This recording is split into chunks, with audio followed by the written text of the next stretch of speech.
Today we'll be demonstrating how to use the IBM Bob coding assistant within the ACE Toolkit. We're going to begin by launching an IBM Bob shell terminal window. Then we'll use a natural language prompt to get Bob to create a simple message flow echoing HTTP data. Our next example will show Bob's ability to generate a flow with an ESQL transformation from XML to JSON, which we'll deploy and test to prove its validity. Finally, we'll use Bob to analyze an existing flow and its associated ESQL code. Here we are in the ACE Toolkit. We're going to be trying out IBM Bob. And the first thing we do is we launch a terminal that brings up the IBM Bob shell. The purpose of the Bob shell is to enable users to carry out ACE development tasks, for example, creating message flows and ESQL files. The first thing we're going to do here is use an example to use a pre-existing ACE Bob skill to create an ACE message flow that takes in HTTP content and echoes it back to the requester. There's going to be various stages involved here, and Bob is taking advice from a predefined skill that helps him become an expert ACE developer. The first thing that he does is develop a plan. What does he need to do in what order? The first of these aspects is to create an application project which has a specific directory structure for Eclipse, including a .project file, some settings including the user's preferences around code page, and an application descriptor file, which is an ACE-specific item that makes the project relevant for ACE. So having created the basic project layout, we're going to go through some of those implementation steps. You can see in the backdrop here that there's some quite complex XML files that are created and required in order to make that project appear correctly within Eclipse. We've got some project natures. We've got some validators that have to happen within Eclipse that enable us to check the contents of those projects. We've got an application descriptor that we can see here that's got some project natures involved. Having got through the main project creation, the next thing that Bob is now doing is focusing on the message flow itself. He knows that it has to contain a couple of message flow nodes for HTTP input and reply. Within the XML of the message flow, these have quite specific names and namespaces.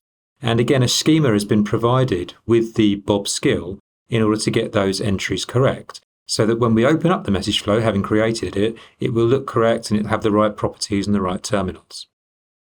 So with Bob having completed its actions, we're now importing that project, a couple of mouse clicks, and we can see it inside the application development perspective.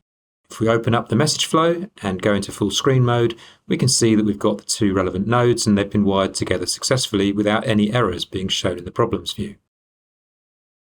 That was a relatively trivial example. We're going to try something a little bit more complex and then actually show it all the way through the ACE lifecycle from both deployment and then execution.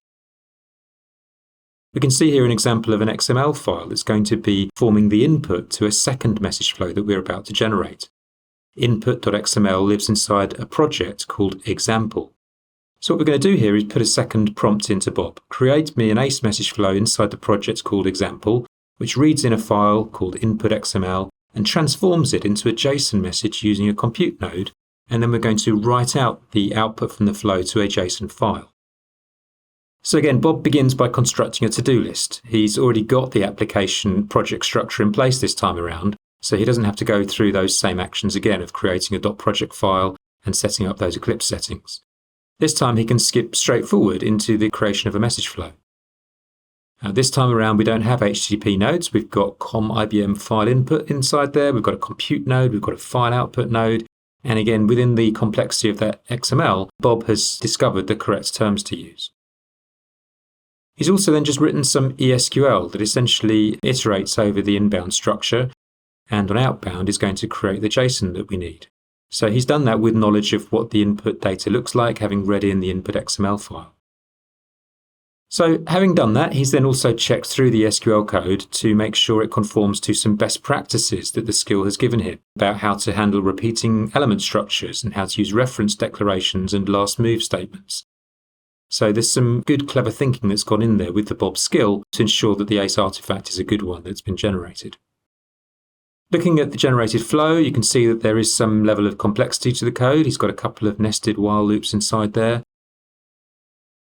And then if we look at the properties on the actual nodes themselves, on the file input node, we can see the input directory that's going to be read from is inside the local project that we're about to deploy, where that input XML file already lives.